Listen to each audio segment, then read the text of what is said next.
Picture this. Your own daughter rolling her eyes at you during her college graduation party, saying loud enough for everyone to hear, "Mom, you'll never change. You're always going to be stuck in your little bubble, playing it safe."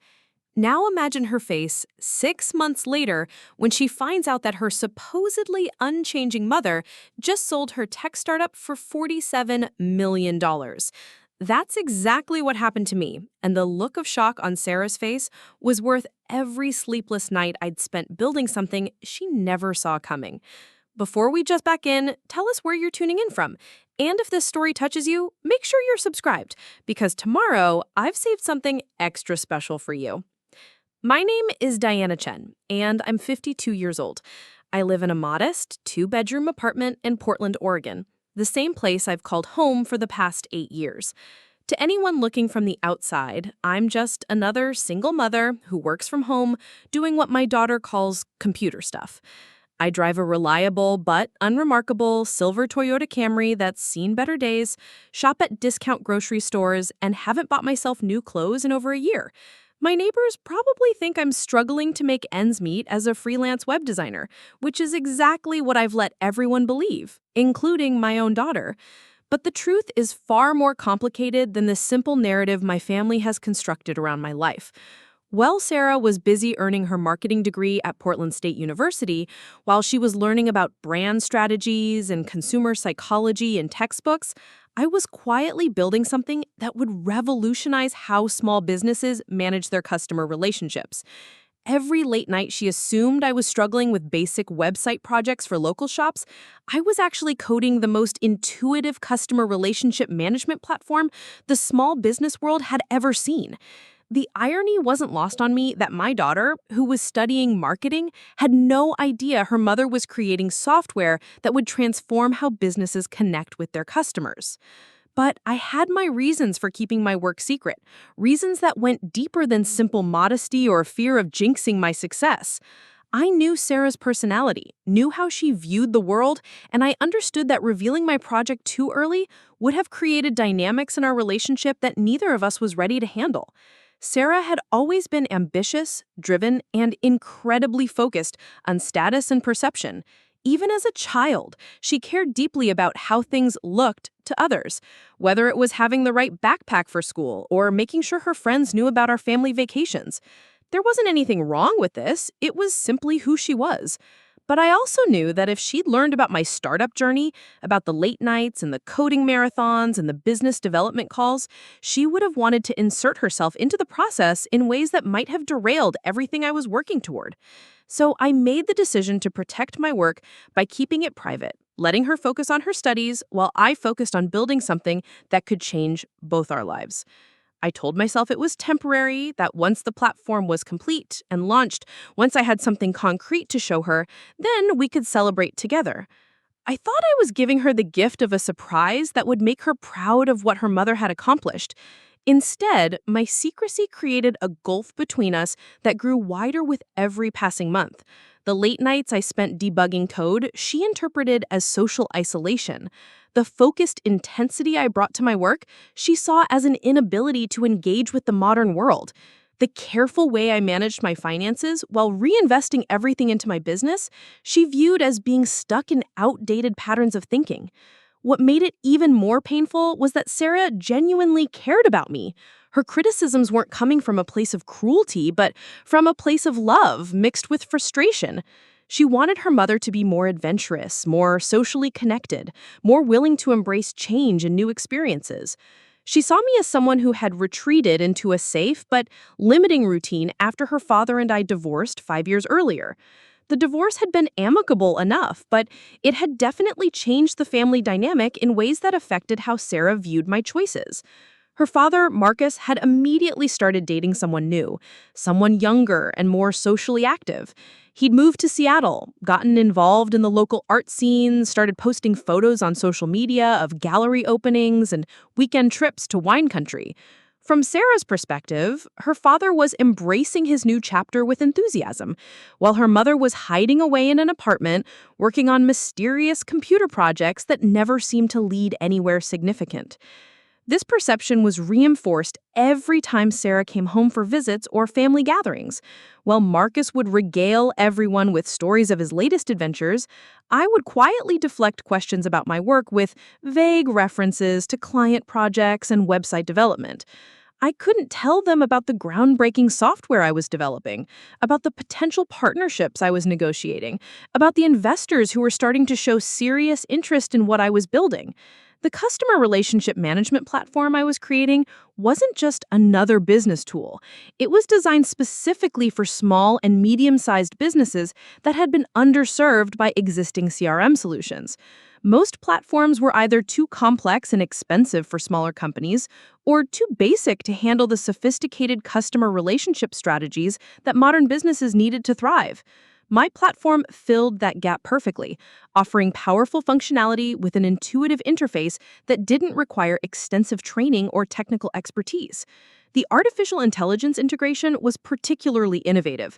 Rather than requiring businesses to manually input customer data and interaction histories, my platform could learn from existing communications, automatically categorizing customers, identifying sales opportunities, and suggesting personalized outreach strategies. It was like having a marketing expert and customer service specialist built directly into the software, available 24 hours a day. But explaining any of this to Sarah would have required revealing the full scope of what I was working on, and I wasn't ready for that conversation. Instead, our interactions became increasingly strained as she interpreted my dedication to the project as an unwillingness to engage with life beyond my apartment. Family dinners became exercises of frustration for both of us, with Sarah trying to encourage me to be more adventurous, while I struggled to explain my perspective without revealing the real reason I was so focused on my work. The situation reached a breaking point during her graduation week in May. Sarah had worked incredibly hard to earn her marketing degree while juggling a part-time job and maintaining impressive grades. I was genuinely proud of her accomplishments and wanted to celebrate her achievement in a meaningful way. Preparing and narrating this story took us a lot of time. So if you are enjoying it, subscribe to our channel. It means a lot to us. Now, back to the story. I had planned a small graduation party at my apartment, inviting some of her college friends and a few family members to acknowledge this important milestone in her life. I thought the party would be a chance for us to reconnect, to focus on her success without the underlying tension that had been building between us for months. I had prepared all her favorite foods, decorated the apartment with photos chronicling her college journey, and even splurged on a nice bottle of champagne to toast her achievement. From my perspective, it was a heartfelt celebration of everything she had worked to accomplish. But from Sarah's perspective, the party became another example of my limitations and unwillingness to embrace change. She had been hoping for something more elaborate, more social, more aligned with how she wanted to celebrate this transition in her life. The intimate gathering at my modest apartment felt small and constrained compared to the celebration she had envisioned. The breaking point came during the toasts, when her friend Jessica made a comment about how nice it was that I had hosted the party despite being busy with work. Sarah's response, delivered with an exasperated laugh that carried just enough edge to cut deep, was the moment that changed everything between us. "Oh, Mom's always busy with her computer stuff," Sarah said, her voice carrying that particular tone of affectionate dismissal that adult children sometimes use when discussing their parents' quirks. "She's been working on the same types of projects for years now. Website design, basic coding, nothing too complex. It's sweet that she's found something she enjoys, but honestly, she'll never change. She's always going to be stuck in her little bubble, playing it safe." The words hung in the air like smoke from a snuffed candle. I felt my cheeks burn with embarrassment as her friends and family members nodded knowingly, their expressions a mixture of sympathy and understanding. In that moment, I realized how completely I had miscalculated the cost of my secrecy. My attempt to protect my work had created a narrative about my life that was not only inaccurate, but deeply diminishing. Sarah continued, warming to her theme as she often did when discussing topics she felt passionately about. I keep trying to encourage her to branch out, maybe take some classes, meet new people, try different types of projects. But she's comfortable with her routine, and I guess that's what matters for someone her age. Some people are natural risk takers, and some people prefer the security of doing what they've always done. The phrase, someone her age, stung particularly deeply, carrying an implication that my supposed resistance to change was somehow age-related, that I had reached a point in life where growth and adaptation were no longer possible or expected. I was 52 years old, not 72. But Sarah's words made me feel like I was being categorized as someone whose best years and most innovative thinking were definitively behind her. Her friend Marcus, who was about to start his own marketing career, nodded enthusiastically. It's actually kind of admirable that she's found her niche. Not everyone needs to be constantly pivoting and trying new things. There's something to be said for mastering a specific skill set and finding contentment in that.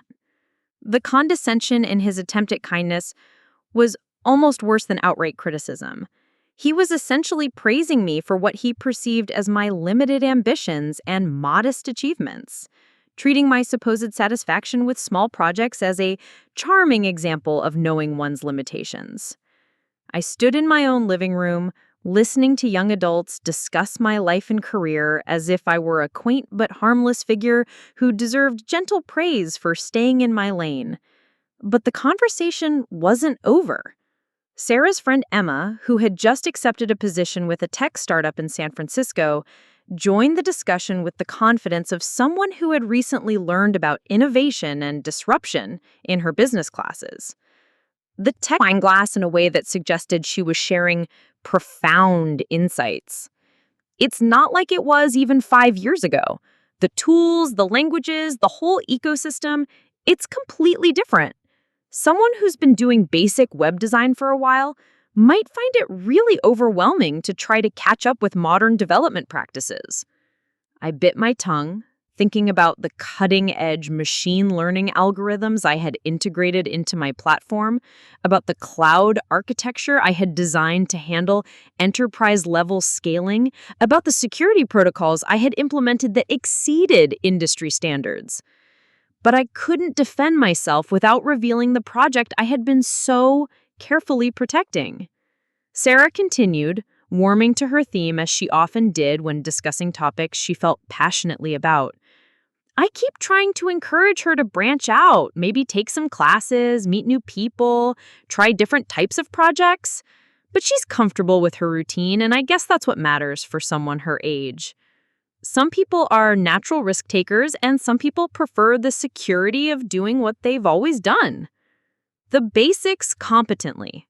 Those words would echo in my mind for weeks afterward. My daughter, who was genuinely trying to be supportive in her own way, had just described my professional capabilities in terms that made me sound like someone who had achieved modest competence in simple tasks. She had no idea that while she was learning about marketing theory in classrooms, I was actually building software that would soon be used by thousands of businesses to implement the exact strategies she was studying. The party continued around me, but I felt increasingly disconnected from the celebration. Every well-meaning comment about my work, every gentle suggestion that I was content with my limitations, felt like another small cut. I had planned this evening as a celebration of Sarah's achievements, but it had become an inadvertent referendum on my own perceived failures. Later that evening, after the guests had left and Sarah was helping me clean up, she made one more comment that crystallized everything I was feeling. We were loading the dishwasher together, falling into the comfortable rhythm of shared domestic tasks that had characterized our relationship throughout her childhood. Mom, I hope you know that I wasn't trying to be mean earlier, she said, handing me plates to rinse. I just worry sometimes that you're limiting yourself. I know the divorce was hard, and I understand why you might want to stick with familiar territory, but I think you're capable of more than you give yourself credit for. The kindness in her voice made her words even more painful. She genuinely believed she was encouraging me to reach for greater possibilities, not realizing that I had already been reaching far beyond anything she could imagine. Her concern for my supposed limitations was rooted in love, but it was also rooted in a complete misunderstanding of who I actually was and what I was actually capable of achieving. "I appreciate that, sweetheart," I said, focusing on the plates so I didn't have to meet her eyes. "I'm doing okay with my work, though, maybe better than you think." Sarah dried her hands on the kitchen towel and turned to face me directly. "I know you think you're doing okay, and you are. You're competent at what you do, and that's valuable. I just think you might be underestimating yourself. You could probably handle more complex projects if you pushed yourself a little." More complex projects. If she only knew that I was currently managing a code base with over 200,000 lines of code, coordinating with beta testing groups across 6 different industries, and preparing for a product launch that had already generated pre-orders worth over $3 million. "Maybe you're right," I said quietly, because I didn't know how else to respond without revealing everything I had been working to protect. That night, after Sarah had gone back to her own apartment, I sat in my home office surrounded by the monitors and development tools that represented months of intensive work. The customer relationship management platform was nearly ready for its official launch. The beta testing had exceeded all expectations, with small businesses reporting productivity improvements of up to 40% within their first month of implementation. The artificial intelligence features were performing flawlessly, learning from user interactions and providing increasingly sophisticated recommendations for customer engagement strategies. The integration with existing business tools was seamless, and the user interface was so intuitive that most business owners could start seeing value within hours of setup. More importantly, the financial projections were exceeding my most optimistic estimates. The initial investor meetings had generated serious interest, with 2 major venture capital firms already expressing willingness to provide the funding necessary for rapid scaling. But I had decided to maintain control by bootstrapping the development and launch, using the savings from my divorce settlement and the income from my legitimate freelance projects to fund everything myself. The decision to self-fund had been partly practical and partly personal. Maintaining complete ownership meant I could guide the company's development according to my own vision, rather than adapting to investor demands that might compromise the platform's core mission. But it also meant that the financial risks and rewards were entirely my responsibility. As I reviewed the latest user feedback and usage analytics, I felt a mixture of pride and sadness. Pride in what I had accomplished through sheer determination and countless hours of focused work. Sadness that the person whose opinion mattered most to me had no idea what I was actually capable of achieving. The graduation party had forced me to confront the reality that my secrecy, while protecting my work, had also protected Sarah from understanding who her mother really was. She saw someone playing it safe, someone content with modest achievements, someone whose best years were behind her. She had no idea that her supposedly unchanging mother was actually in the middle of the biggest transformation of her life. Over the following weeks, as I finalized the preparations for the platform's official launch, I found myself thinking constantly about Sarah's words. "You'll never change, Mom. You're always going to be stuck in your little bubble, playing it safe." The statement had been delivered as a gentle criticism, an expression of loving frustration with what she perceived as my unwillingness to embrace growth and new possibilities. But as I worked through the final debugging sessions and prepared the marketing materials for the launch, I realized that Sarah had been both completely wrong and completely right. She was wrong about my capacity for change, wrong about my willingness to take risks, wrong about my ability to build something significant. The past 18 months had been a period of constant learning, adaptation, and innovation that had pushed me far beyond my previous comfort zone. At the same time, she was right in a deeper sense that she couldn't have understood. I would never change in the way she wanted me to change. I would never become someone who pursued adventure for its own sake, someone who prioritized social visibility over meaningful work, someone who measured success by external validation rather than internal satisfaction. The launch date was set for August 15th, exactly 3 months after Sarah's graduation party.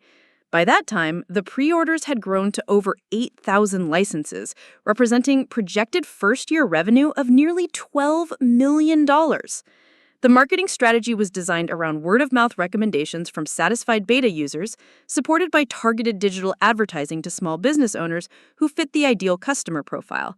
But even more significant than the financial projections was the feedback from actual users. Small business owners were reporting that the platform had fundamentally changed how they understood and interacted with their customers. The AI recommendations were helping them identify sales opportunities they had never noticed before, improve customer retention rates, and develop more personalized service approaches. One user, a restaurant owner in Denver, had written that the platform had helped her increase repeat customer visits by 35% within 2 months of implementation. Another user, who ran a small accounting firm in Minneapolis, reported that the automated customer communication features had freed up 8 hours per week that he could now spend on higher-value client services. These weren't just software success stories. They were real improvements in people's lives and businesses. The platform was delivering on its promise to democratize sophisticated customer relationship management, making enterprise-level tools accessible to small businesses that had been underserved by existing solutions. As the launch approached, I found myself facing a decision about whether to tell Sarah what was happening before the platform went public. Part of me wanted to surprise her, to reveal the truth at the moment when the success would be undeniable and complete. But another part of me worried that springing such a significant revelation on her might damage our relationship in ways that would be difficult to repair. The decision was made for me when Sarah called on a Tuesday evening in early August, just 1 week before the scheduled launch. She had been job hunting since graduation, and her voice carried the particular combination of frustration and determination that I recognized from her childhood when she was working through difficult challenges. "Mom, I need some advice," she said, settling into the conversation with the comfortable directness that characterized our best interactions. "I've been interviewing with different companies, and I keep running into the same problem. Everyone wants candidates with experience in digital marketing tools and customer relationship management, but they're looking for people who already know specific platforms." My heart started beating faster as I realized where this conversation might be heading. "What kind of platforms?" I asked, trying to keep my voice neutral. "CRM systems, mostly. Salesforce, HubSpot, those kinds of tools. But the thing is, they're all either really expensive or really complicated. And most of the smaller companies I'm interviewing with are struggling to implement them effectively. It's like there's this gap between what businesses need and what's actually available to them." The irony was so perfect, it felt almost surreal. Here was my daughter describing exactly the problem that my platform had been designed to solve without having any idea that her mother had already created the solution she was talking about. "That does sound like a challenge," I managed to say. "Have you found any companies that are handling it better?" "Not really. I interviewed with this marketing agency last week, and they told me they've been through 3 different CRM systems in the past 2 years because nothing seems to work the way they need it to work. The owner said he wished someone would build something specifically for businesses like his, something that understood how real companies actually operate instead of just trying to be everything to everyone." I closed my eyes and took a deep breath. The launch was 7 days away. 7 days until my platform would be publicly available. 7 days until the world would see what I had been building in secret. And here was Sarah, unknowingly describing exactly why my work mattered, exactly why I had spent months perfecting features that addressed the specific pain points she was talking about. "Sarah," I said quietly, "what would you say if I told you that someone had built exactly what you're describing?" "I'd say I'd love to meet them and maybe get a job recommendation," she laughed. "Why? Do you know someone in the tech industry?" "That would be amazing, Mom! I didn't think you had those kinds of connections." The moment had arrived sooner than I had planned, but there was no avoiding it now. My daughter was struggling to find her place in a professional world that needed exactly what I had created, and she was asking for help that I was uniquely positioned to provide. "Sarah, I need to tell you something," I said, my voice steadier than I expected it to be. Remember when you said I'd never change, that I'd always be stuck in my little bubble playing it safe? Mom, I didn't mean to hurt your feelings. I was just worried that maybe you weren't pushing yourself to explore new opportunities. You are right about one thing. I'll never change in some ways. I'll always prefer meaningful work over flashy success. I'll always value substance over appearance. But you were wrong about the playing it safe part. There was a pause on her end of the line. What do you mean?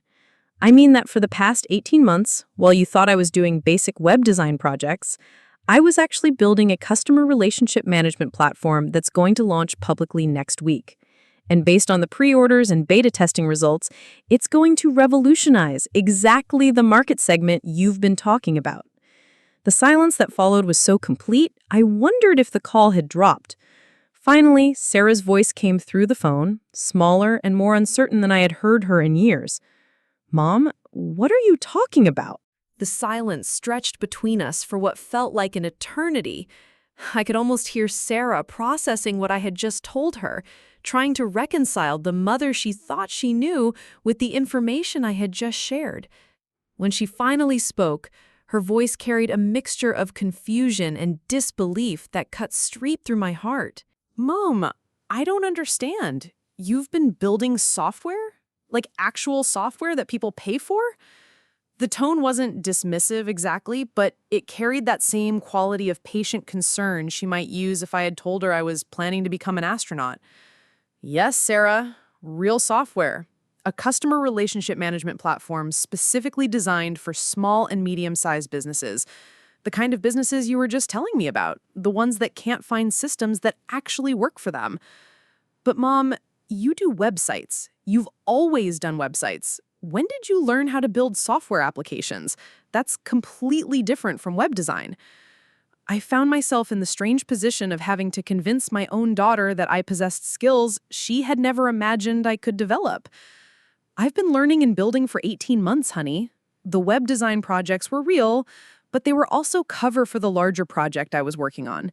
Every late night you thought I was struggling with basic client work, I was actually coding features for the platform. Sarah's breathing changed slightly, and I could tell she was trying to wrap her mind around this revelation. 18 months? Mom, learning to build enterprise software takes years of study. It requires knowledge of databases, user interface design, security protocols, all kinds of technical skills that you've never mentioned having. The doubt in her voice was painful, but not surprising. For months, I had allowed her to believe that my technical capabilities were limited to simple website creation. Now I was asking her to accept that those same hands had built something sophisticated enough to compete with established industry leaders. I know it's hard to believe, I said gently, but I've been working with development frameworks, cloud architecture, artificial intelligence integration, everything you just mentioned. I taught myself through online courses, technical documentation, and a lot of trial and error. Artificial intelligence? Sarah's voice went up slightly. Mom, AI integration is cutting-edge stuff. Companies spend millions of dollars hiring specialists to implement that kind of functionality. You're telling me you figured that out from online courses? I could hear the skepticism growing in her voice, and I realized that my secret had created a credibility gap that wouldn't be easy to bridge. How do you convince someone that you've accomplished something they believe is beyond your capabilities, especially when you've spent months allowing them to underestimate those very capabilities? Sarah, what if I showed you the platform? What if I walked you through the features, the code base, the user interface? Would that help you understand what I've been working on? I mean, I guess so. But Mom, if what you're saying is true, if you've really built something this complex, why didn't you tell me? Why let me think you were just doing basic website design? Why keep it secret for 18 months? The hurt in her voice was unmistakable now. Beyond the disbelief and confusion, she was grappling with the realization that I had been living a completely different life than the one she thought she knew. I had been so focused on protecting my work that I hadn't fully considered how my secrecy might feel like a betrayal of our relationship. Because I knew you would want to be involved, I said honestly, and I knew that your involvement, as well-meaning as it would have been, might have changed the direction of the project in ways that weren't right for what I was trying to build. So You didn't trust me enough to tell me about the most important thing you were working on? The pain in her question was sharp and immediate. It wasn't about trust, sweetheart. It was about protecting something fragile until it was strong enough to withstand outside input. You're incredibly smart and passionate about business and marketing, but you're also young and eager and full of ideas that might have pulled the project in directions I wasn't ready to explore. Sarah was quiet for a moment, and when she spoke again, her voice carried a different quality, something harder and more distant. So you thought I would mess it up. You thought your daughter, who just graduated with a marketing degree, who has been studying business strategy and customer engagement, would somehow damage your project by being involved? I realized I was handling this conversation badly, that my attempts to explain my reasoning were coming across as criticisms of her capabilities rather than explanations of my protective instincts. Sarah, that's not what I meant. I think you're incredibly talented and knowledgeable about marketing, but building software and marketing software are different challenges, and I needed to focus completely on the building part before I could think about the marketing part. But you said the platform is launching next week.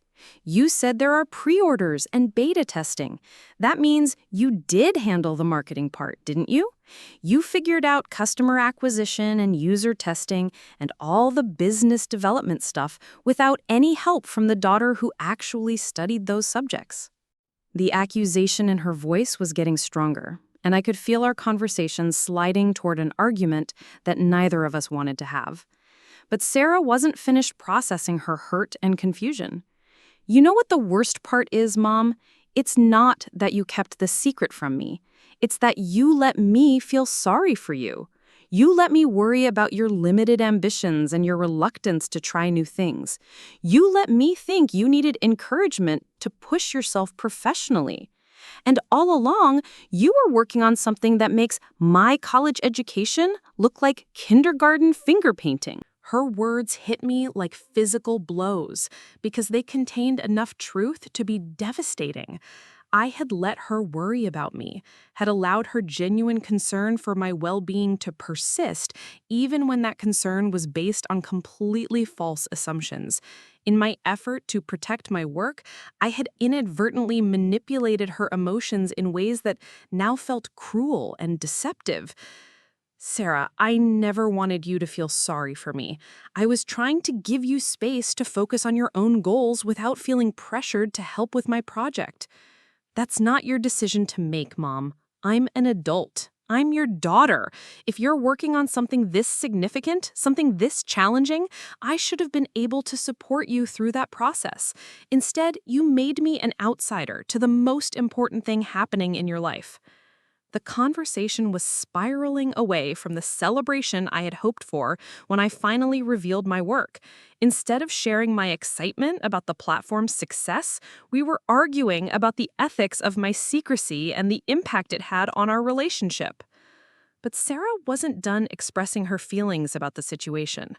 And another thing, Mom, if this platform is as successful as you're claiming, if it's really going to revolutionize customer relationship management for small businesses, then you're about to become incredibly wealthy, aren't you? How much money are we talking about here? The direct question caught me off guard. I had been so focused on the technical and the emotional aspects of the revelation that I hadn't prepared for discussions about the financial implications. The projections are very positive, I said carefully. If the launch goes well and the platform gains the market adoption we're expecting, yes, it will be financially significant. How significant, Mom? Are we talking about thousands of dollars? Hundreds of thousands? More than that? I took a deep breath, knowing that this was another moment of truth that would fundamentally change how Sarah viewed our family's circumstances. The conservative projections suggest the company could be worth somewhere between $40 and $60 million within the first 2 years. The silence that followed was even deeper than the previous pauses in our conversation. I could hear Sarah's breathing, could almost feel her trying to process numbers that were larger than anything either of us had ever contemplated in personal terms. $40 to $60 million? She repeated slowly. Mom, that's not just financially significant. That's life-changing wealth. That's generational wealth. That's the kind of money that changes everything about our family's future. I know it's a lot to absorb all at once. It's not just a lot to absorb, Mom. It's completely incomprehensible. 6 months ago, I was worried about whether you had enough savings for retirement.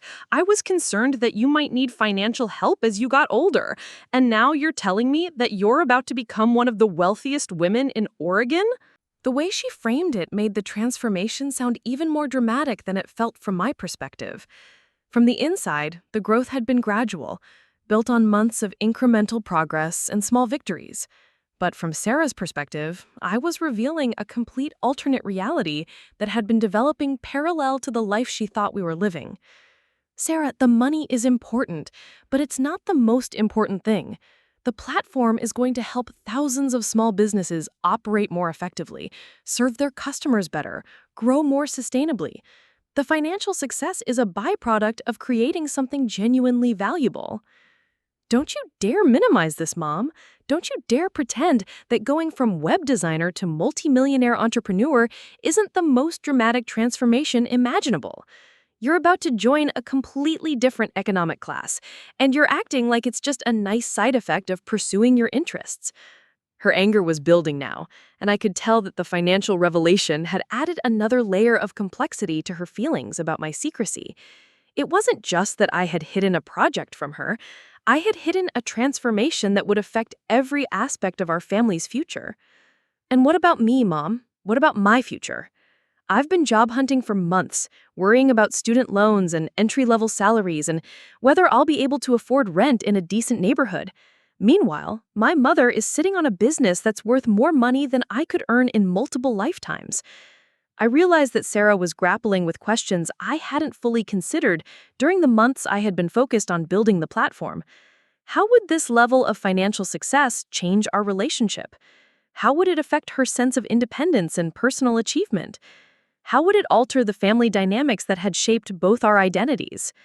Your achievements are your own, Sarah. Your education, your talents, your career path, those things have value that's completely independent of anything I've built. That's easy for you to say now that you don't have to worry about money ever again. But what about practical realities, Mom?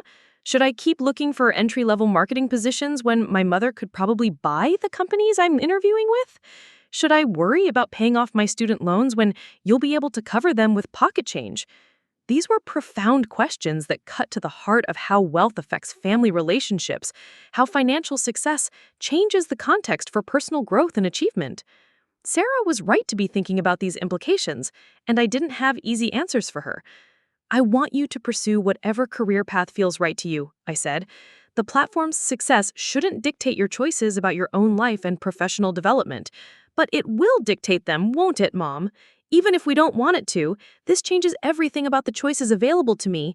It changes everything about the risks I can afford to take, the opportunities I can pursue, the way other people will view my achievements. Sarah paused, and when she continued, her voice carried a note of something that might have been grief. You know what's really hard about this? I spent my entire senior year of college preparing to enter the workforce as an independent adult. I developed a sense of who I was and what I could accomplish based on my own capabilities and education. And now, literally within months of graduation, I'm finding out that my family's financial situation is completely different from what I thought it was. The complexity of her emotional response was becoming clearer to me.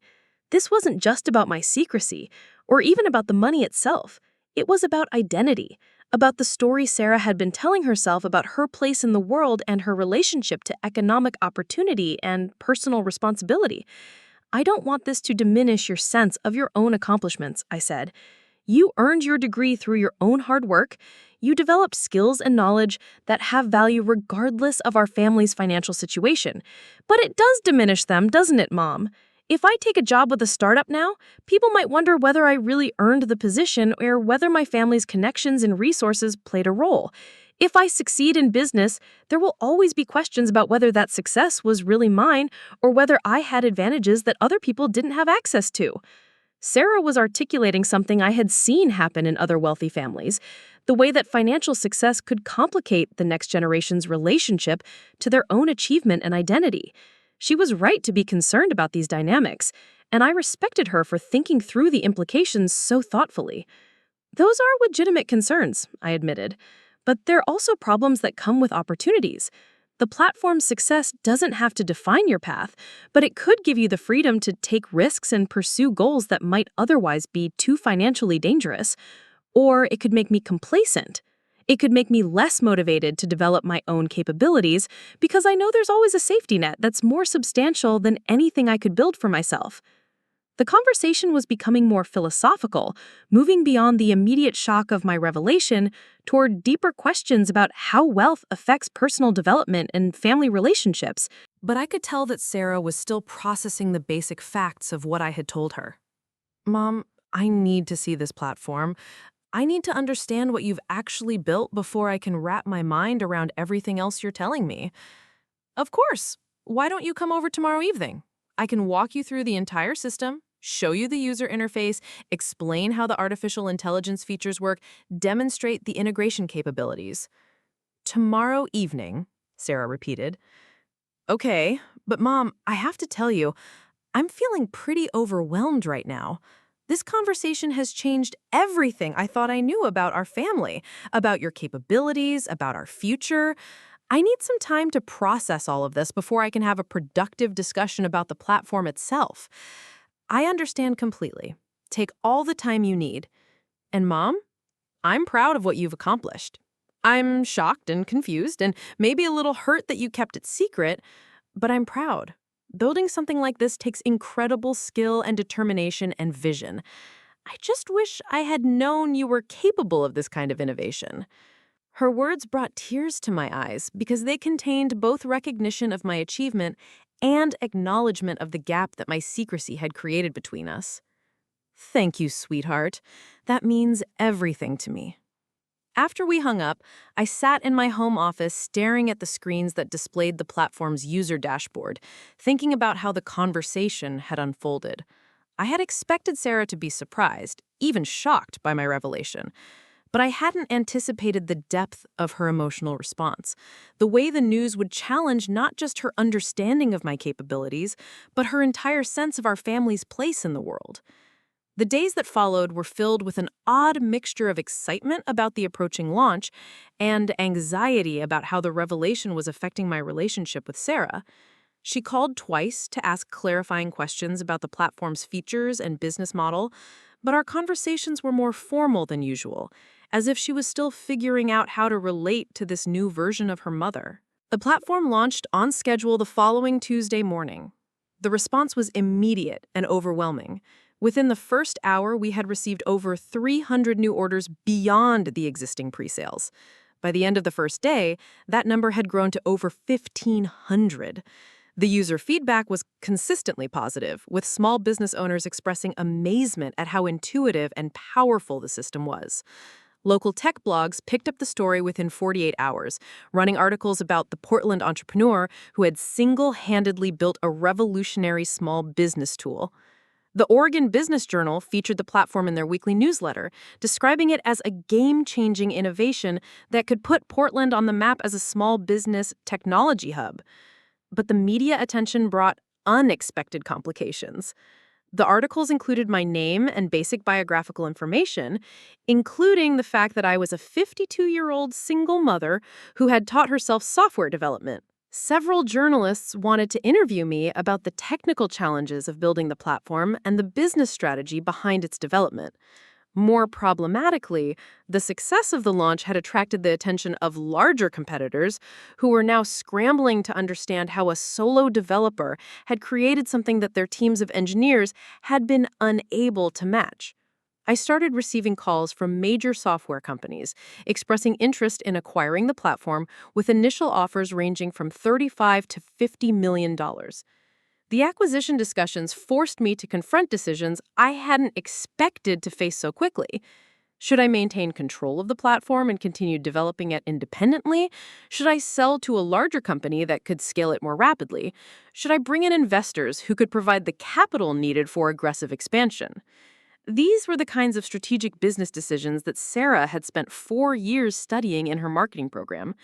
They required exactly the kind of analytical thinking and market understanding that she had been developing throughout her college career. For the first time since starting the project, I found myself genuinely needing the kind of expertise that Sarah possessed. But our relationship was still strained by the aftermath of my revelation. When I called to tell her about the successful launch and the acquisition offers, she listened politely, but didn't offer the enthusiastic engagement I had hoped for. "That's amazing, Mom. You must be feeling incredible about how well everything is going." "I am, but I'm also feeling a bit overwhelmed by some of the decisions I need to make. The acquisition offers are substantial, but I'm not sure whether selling is the right choice. And if I don't sell, I need to think about hiring employees, finding office space, building a proper company infrastructure." "Those are big decisions," Sarah agreed, but her tone remained carefully neutral. "Sarah, I know things have been complicated between us since I told you about the platform, but I could really use your input on some of these business strategy questions." You understand marketing and customer acquisition in ways that I don't, and these decisions are going to determine how the platform develops over the next several years. There was a pause before Sarah responded. Mom, I appreciate that you want my input now, but I have to be honest. It's hard for me to switch from being someone who is worried about your professional limitations to being someone whose business advice you value. A week ago, you thought my knowledge was too superficial to be helpful. Now you want me to help make multi-million-dollar strategic decisions? The hurt in her voice was unmistakable, and I realized that my request for advice might feel like another form of emotional whiplash after months of secrecy followed by sudden revelation. You're right. I can see how that feels inconsistent and unfair. I'm still figuring out how to navigate this new dynamic between us. Mom, I want to help you. I want to be part of your success and support whatever decisions you make. But I need some time to adjust to this new reality before I can engage with the business aspects in a meaningful way. The conversation ended cordially, but I could tell that the damage from my months of secrecy was going to take time to repair. I had been so focused on protecting my work that I had underestimated the cost of excluding Sarah from the most significant professional achievement of my life. Over the next week, as the platform continued to gain users and media attention, I found myself increasingly isolated despite the external success. The technical aspects of managing rapid growth were challenging enough, but the emotional cost of celebrating alone was harder than I had anticipated. The acquisition offers were becoming more aggressive, with two companies expressing willingness to pay over $60 million for complete ownership of the platform and my agreement to continue leading its development for at least 3 years. The numbers were staggering, representing financial security beyond anything I had ever imagined possible. But the decision felt hollow without being able to discuss it with the person whose opinion mattered most to me. I had spent 18 months building something that could transform our lives, but my success had come at the cost of the relationship that made success meaningful. That realization led me to make a decision that surprised even me. Instead of responding to the acquisition offers or making grand plans for expanding the platform, I picked up the phone and called Sarah. "Hi, Mom. How are things going with the launch?" "Sarah, before we talk about business, I need to apologize. I made a mistake by keeping this project secret from you. I thought I was protecting something fragile, but what I was really doing was protecting myself from having to trust you with something important. And that was wrong." Sarah was quiet for a moment. "Thank you for saying that. It means a lot. I want to ask you something, and I want you to know that there's no pressure to say yes, but I've been thinking about the future of the platform, about whether to sell it or continue building it into a larger company. And I realized that if I'm going to continue with this, I don't want to do it alone." "What do you mean?" "I mean, I want to offer you a partnership." not just as a consultant or advisor, but as a co-owner and co-leader of the company. Your marketing expertise is exactly what the platform needs for its next phase of growth. And your business strategy knowledge could help me make better decisions about everything from pricing to customer acquisition to company culture. The silence that followed was longer than I expected, and I began to worry that I had misread the situation entirely. Mom, are you offering me a job or are you offering me an equal partnership? I'm offering you an equal partnership. 50% ownership, equal decision-making authority, shared responsibility for the future of the company. The platform is successful because of the technical work I've done, but it could be revolutionary with the business expertise you bring it to it. That's an incredibly generous offer. But Mom, I just graduated from college. I have no professional experience. Are you sure you want to bet the future of a multi-million-dollar company on someone who's never even had a real job? Sarah, you've been studying exactly the kinds of challenges we're facing: customer segmentation, market positioning, brand development, digital marketing strategy. These are the things that will determine whether the platform becomes a modest success or transforms an entire industry. But what about the acquisition offers? Wouldn't it make more sense to sell while the offers are still high and then figure out what we want to do next?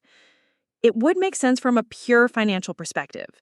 But I didn't build this platform just to make money. I built it because I saw a problem that wasn't being solved, and I believed I could create a better solution. Selling now would give us financial security, but it would also mean giving up control over how the platform develops and who it serves. Sarah was processing this information, and I could tell she was thinking through the implications of both options. If we kept the company and built it together, what would that actually look like? What would my role be? What kinds of decisions would I be making? Everything related to marketing, customer acquisition, pricing strategy, partnership development, brand positioning. You would also be involved in product development decisions, helping to determine which features to prioritize based on market research and customer feedback. Basically, you would handle all the business aspects that I don't have expertise in, and you would handle all the technical development. Initially, yes. But as the company grows, we would probably need to hire additional developers and build a proper engineering team. My role would evolve from hands-on coding to technical leadership and architecture decisions. Sarah was quiet for several minutes, and I could tell she was seriously considering the opportunity. Finally, she spoke with a tone that was more thoughtful and mature than I had heard from her before. Mom, this is the most significant decision either of us will probably ever make. If we do this together, it changes everything about our relationship, our family, our futures. Are you sure you want to mix family and business in such a major way? I'm not sure about anything except that I built something valuable and I want to share it with the person who matters most to me. Everything else we can figure out together. Sarah's response came 3 days later, delivered not over the phone, but in person, when she appeared at my apartment door on a Thursday evening, carrying a leather portfolio and wearing the kind of serious expression that told me she had been thinking deeply about our conversation. Mom, I've been analyzing your offer from every angle I can think of, she said, settling into the living room chair that had become her designated spot during our recent difficult conversations. I've looked at market research, studied comparable companies, researched partnership structures, even consulted with one of my business professors about the pros and cons of family business arrangements. I waited, trying to read her expression for clues about the conclusion she had reached. The portfolio in her hands suggested she had prepared a formal response, which could mean either that she was taking the opportunity seriously or that she was preparing to decline it with professional thoroughness. Before I give you my answer, I need to understand something better. When you built this platform, when you were working those late nights and teaching yourself advanced programming concepts, what was driving you? Was it the money? The challenge? Something else? The question surprised me with its directness and insight. Sarah had moved beyond the emotional processing of my revelation and was now trying to understand the deeper motivations that had guided my work. The money was never the primary driver, I said honestly. It was the problem itself. Every small business owner I talked to was struggling with the same frustrations, being underserved by software that was either too simple or too complex for their actual needs. I saw a gap between what existed and what should exist, and I believed I could build something better. Sarah nodded, making notes in her portfolio. That's what I hoped you would say, because that's the foundation for sustainable business growth. Companies that are primarily motivated by financial returns tend to make short-term decisions that compromise long-term value. I was struck by the maturity and analytical sophistication of her response. This wasn't the recent college graduate who had worried about my limited ambitions. This was someone thinking like a business strategist about fundamental questions of mission and sustainability. But I also need to be realistic about what I'm capable of contributing, Sarah continued. I have theoretical knowledge from my studies, but I don't have practical experience implementing marketing strategies or managing customer relationships at this scale. Are you prepared to invest time and resources in developing my capabilities, knowing that I might make mistakes that cost us opportunities or revenue? The way she framed the question showed me that she was taking the partnership offer seriously, while also being honest about her limitations. She wasn't approaching this as a favor I was doing for her, but as a mutual investment that would require commitment from both of us. Sarah, every successful business partnership involves people learning and growing into their roles. I didn't have experience building enterprise software when I started this project, but I was willing to learn what I needed to learn. I believe you have the fundamental capabilities to excel in the business leadership aspects, and I'm willing to support your development in whatever ways are necessary.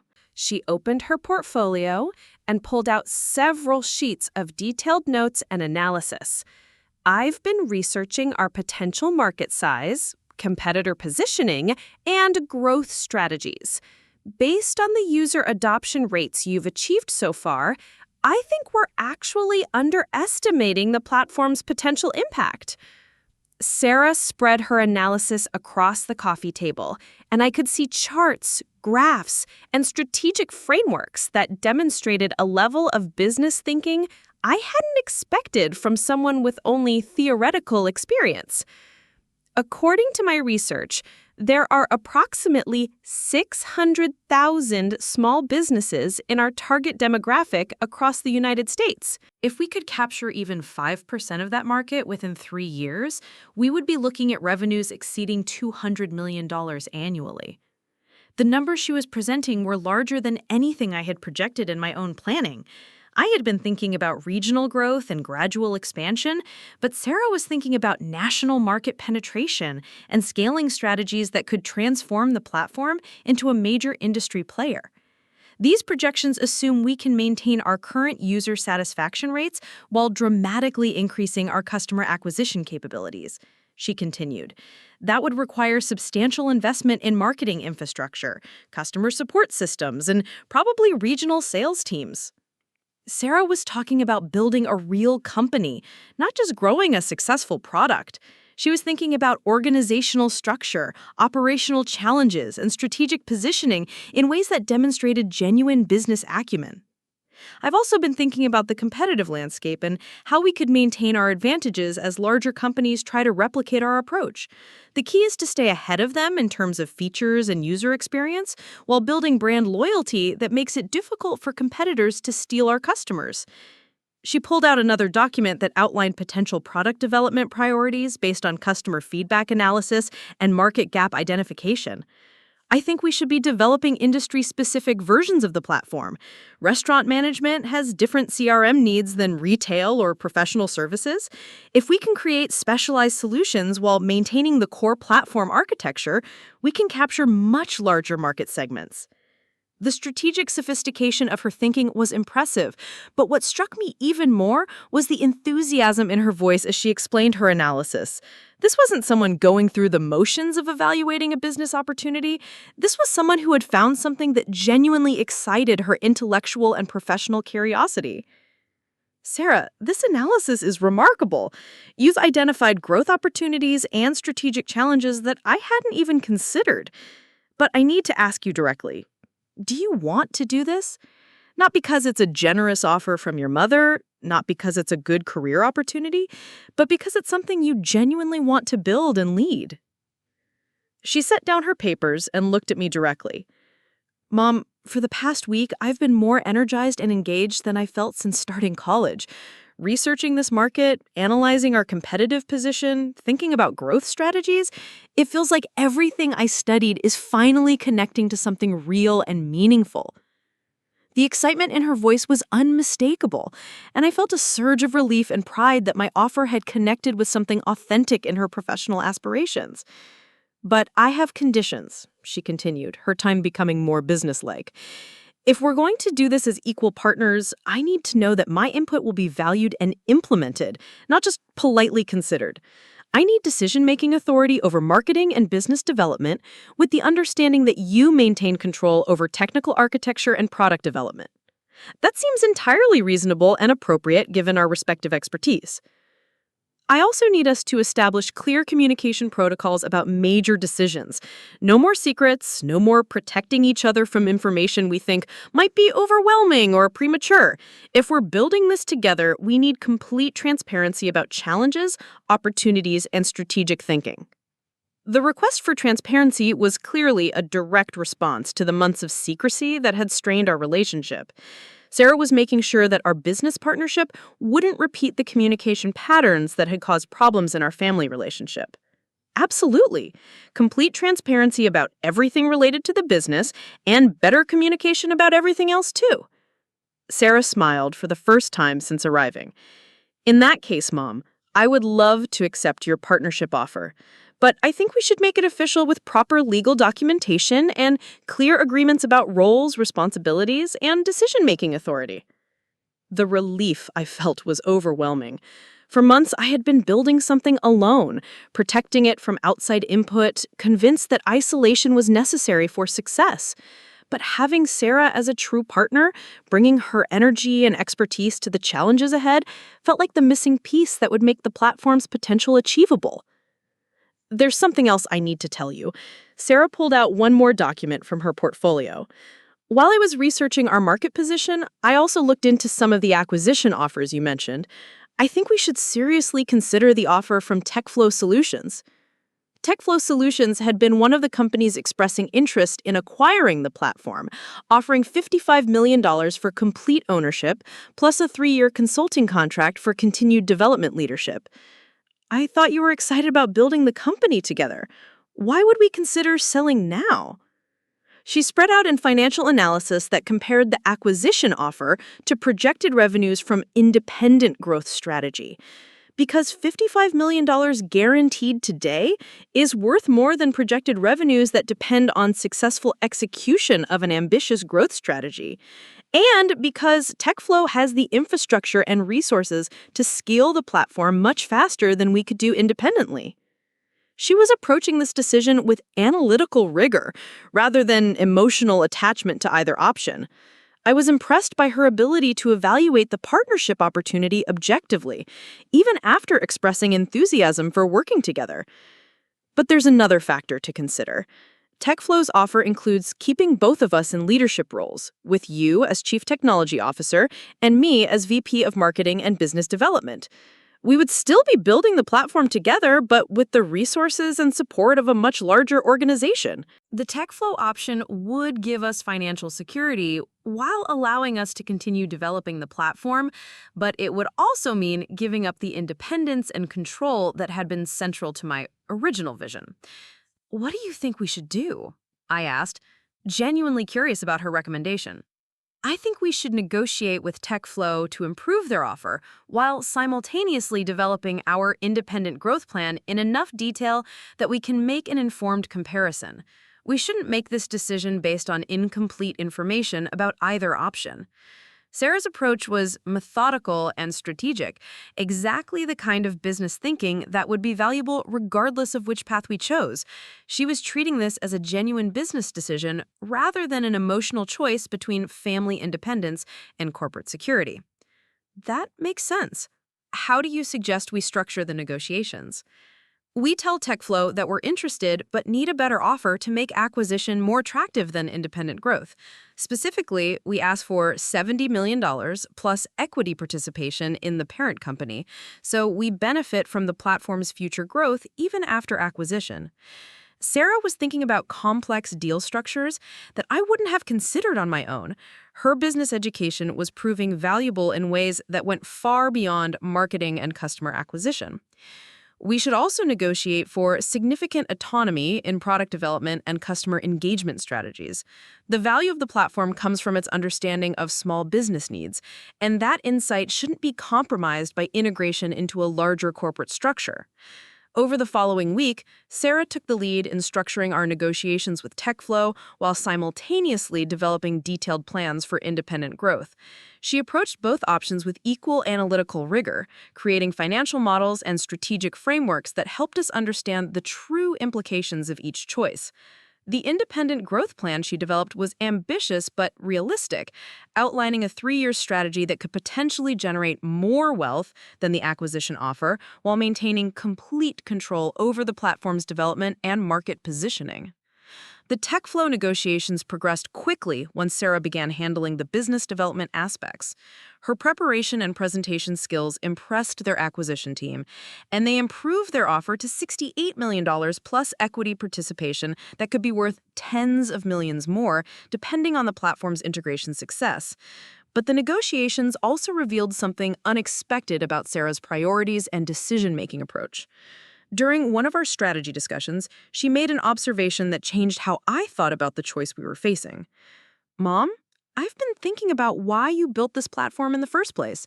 You saw small businesses being underserved by existing solutions, and you created something better. But if we sell to TechFlow, there's no guarantee they'll maintain that focus on small business needs.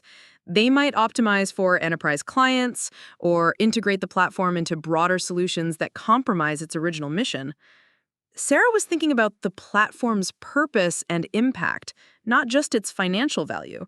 She had identified a potential conflict between maximizing short-term financial returns and preserving the original vision that made the platform valuable. If we grow independently, we can ensure that the platform continues serving the market segment that inspired its creation.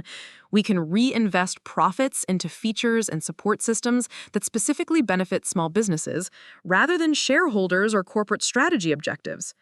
Her analysis convinced me that the choice between acquisition and independence wasn't just about money or control, it was about staying true to the problem-solving mission that had motivated the platform's development in the first place. Sarah, what do you think we should do? I think we should decline TechFlow's offer and build this company together.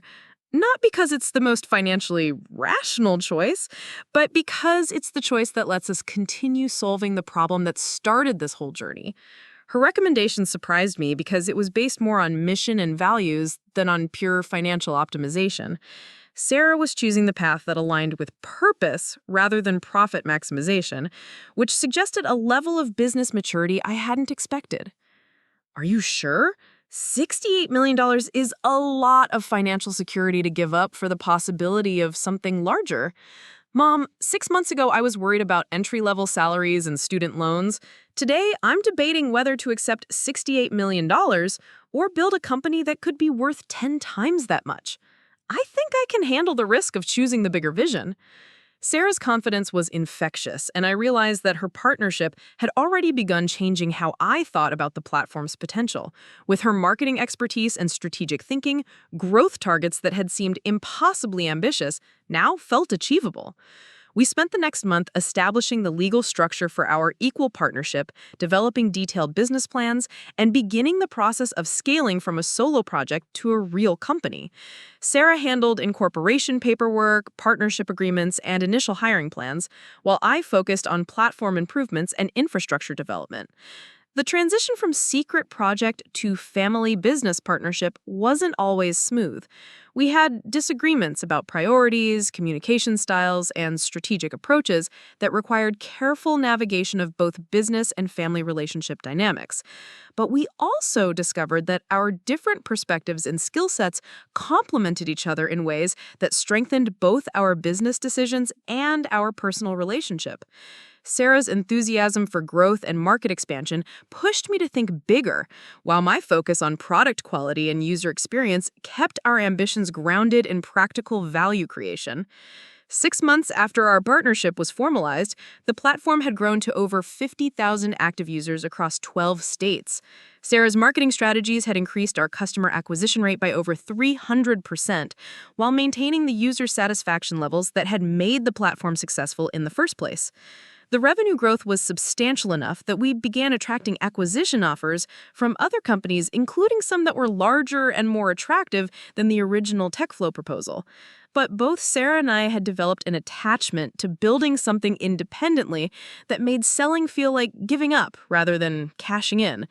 The real transformation, though, wasn't in our business metrics or financial projections. It was in our relationship and in how we understood each other's capabilities and potential. Sarah no longer saw me as someone playing it safe or limiting her ambitions to modest achievements. I no longer saw her as someone whose enthusiasm might derail careful planning or strategic thinking. The platform's success had proven that both of us were capable of more than we had initially believed possible. But more importantly, working together had shown us that our individual capabilities were enhanced rather than constrained by partnership and collaboration. One evening, as we were reviewing quarterly performance reports in what had become our shared home office, Sarah looked up from her laptop with a smile that reminded me of her childhood excitement about new discoveries. "Mom, do you realize what we've actually accomplished here? We've built something that's helping thousands of small businesses operate more effectively, and we've done it while creating the kind of working relationship I never thought was possible between family members." She was right about both accomplishments. The platform was generating user testimonials that described significant improvements in customer satisfaction, operational efficiency, and revenue growth. Small business owners were writing to thank us for creating software that finally understood their actual needs, rather than forcing them to adapt to generic corporate solutions. But the personal transformation was equally significant. Sarah and I had developed a collaboration that combined business professionalism with family support in ways that strengthened both our working relationship and our personal bond. "You were right about one thing at my graduation party," I told her. "I never did change in some fundamental ways. I'm still more interested in building something meaningful than in showing off wealth or status. I still prefer working on complex problems to socializing or traveling or pursuing traditional markers of success." Sarah nodded thoughtfully. "But you were wrong about thinking that meant you were stuck or limiting yourself. Those characteristics aren't limitations. They're strengths that allowed you to focus on creating something genuinely valuable. And you changed too, in ways I don't think either of us expected. You developed business expertise and strategic thinking capabilities that went far beyond what your college education prepared you for. Maybe we both changed by becoming more ourselves rather than trying to become different people," Sarah suggested. "You became more of the problem solver and innovator you always were, and I became more of the strategic thinker and business leader I was capable of being." The platform continued growing over the following year, reaching over 200,000 users and generating annual revenues of $43 million. Sarah's marketing innovations had expanded our reach into markets we hadn't initially considered, while maintaining the focus on small business needs that had made the platform distinctive. More acquisition offers arrived as our success became more visible, including one proposal that valued the company at over $150 million. But by then, neither Sarah nor I was interested in selling. We had discovered that building something together was more satisfying than any financial outcome could be. The success also attracted media attention that positioned us as an example of successful family business partnership in the technology industry. Journalists were interested in how a mother and daughter had collaborated to build a platform that challenged established companies with much larger resources and development teams. but the most meaningful recognition came from our users. Small business owners would send us stories about how the platform had helped them understand their customers better, increase repeat business, or expand into new markets. Restaurant owners described improved customer retention. Retail shops reported better inventory management. Service providers talked about more effective client communication. These testimonials reminded us why the platform mattered beyond its financial success. We had created something that genuinely improved people's ability to run businesses that served their communities effectively. Sarah and I had both been right about change, but in ways neither of us had originally understood. I had never changed in terms of my core values and priorities, but I had changed dramatically in terms of my willingness to take risks and trust other people with important projects. Sarah had changed from someone who worried about my limitations to someone who understood that apparent limitations were often actually focused strengths. The platform's success had validated both our individual capabilities and our ability to work together in ways that enhanced, rather than compromised, our personal relationship. We had built something that neither of us could have created alone, while discovering aspects of ourselves and each other that we hadn't previously recognized. Looking back on that graduation party where Sarah had said I would never change, I realized she had been both completely wrong and completely right. Change had found me anyway, not by making me into someone different, but by revealing capabilities and possibilities that had been there all along, waiting for the right opportunity and the right partnership to bring them into reality. Up next, you've got two more standout stories right on your screen. If this one hit the mark, you won't want to pass these up. Just click and check them out.